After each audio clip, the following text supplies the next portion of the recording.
Guys, Haris ആണ് അബുദാബിന്ന്. ഇന്ന് നമ്മളെ കൂടുതൽ മിസ്റ്റർ അജ്മൽ ആണ്, ഡോക്ടർ അജ്മൽ ഷാർജിന്ന് വരികയാണ്. അപ്പോ അജ്മൽ സാർ, എങ്ങനെയാണ് താങ്കളുടെ ഒരു എക്സ്പീരിയൻസ്, അതായത് നമ്മളെ ക്ലാസ്സുകളും പിന്നെ എക്സാമും മൊത്തത്തിലുള്ള എക്സ്പീരിയൻസ് എന്ന് പറയും? ഞാൻ എന്റെ ഫ്രണ്ടിന്റെ വീഡിയോ കണ്ടിട്ടാണ് വരുന്നത്. ഞാൻ ഫ്രണ്ടിനോട് ചോദിച്ച കാര്യങ്ങളൊക്കെ തിരക്കിയിട്ടാണ് ഞാൻ ഇക്കടുത്ത് വരുന്നത്. ഓക്കെ, നല്ലൊരു എക്സ്പീരിയൻസ് ആയിരുന്നു. എനിക്കിവിടെ വന്നതിന് ശേഷം കാര്യങ്ങളെല്ലാം വ്യക്തമായിട്ട് പറഞ്ഞു തന്നു. പിന്നെ നമ്മൾ ഫോണിനെ കുറിച്ച് സംസാരിച്ചതാണെന്നുണ്ടെങ്കിലും എല്ലാം ക്ലിയർ ആയിട്ട് തന്നെ എനിക്ക് അപ്പം ഡൗട്ടുകളെല്ലാം പറഞ്ഞു തരുന്നുണ്ടായിരുന്നു. പിന്നെ ക്ലാസ്സസ് ഒക്കെ എനിക്ക് 3 പ്രാവശ്യം വരെ വന്നിട്ടുണ്ട്. 3 പ്രാവശ്യം വന്നിട്ടുണ്ട്.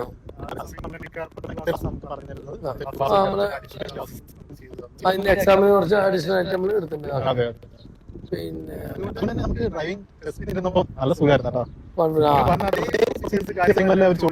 പറഞ്ഞിട്ടുള്ളൂ, നമ്മൾ അത് തന്നെ ഫോളോ ചെയ്തു. ക്ലാസ് എടുക്കുമ്പോഴാണ് നമുക്കൊരു കോൺഫിഡൻസ് വരും. ഫസ്റ്റ് നിങ്ങൾ ക്ലാസ് വന്നപ്പോൾ ഭയങ്കര ടെൻഷനും കാര്യങ്ങളും. ക്ലാസ്സുകൾ എടുക്കുന്നതിനനുസരിച്ച് നമുക്ക് കോൺഫിഡൻസ്. ചില ആൾക്കാർ വന്ന് 2 ക്ലാസ് മതി, നമുക്ക് അങ്ങനെ ചെയ്തു കൊടുക്കാം. പക്ഷെ നമുക്ക് പാസ്സാകണമെങ്കിൽ നമുക്കൊരു കോൺഫിഡൻസ് വരണം. അതിന് ക്ലാസ് അറ്റൻഡ് ചെയ്യുമ്പോൾ മാത്രമാണ് നമുക്ക് ആ ഒരു കോൺഫിഡൻസ് വരുള്ളൂ. പിന്നെ എക്സാം എങ്ങനെ ഉണ്ടായിരുന്നു? ഒരു മിനിറ്റ് അത്ര എടുത്തിട്ടുള്ളൂ. ഒരു റൗണ്ട് അബൌട്ട് തിരിഞ്ഞു വന്നു, പിന്നെ ബാക്കി അത്രേ ഉള്ളൂ. ഉണ്ടായിരുന്നുള്ളൂ. അപ്പൊ ഷാർജയ്ക്ക് പോണ്. ശ്രദ്ധിച്ചൊക്കെ ഒരിക്കൽ ഫൈനലിൽ വരുത്തരുത്.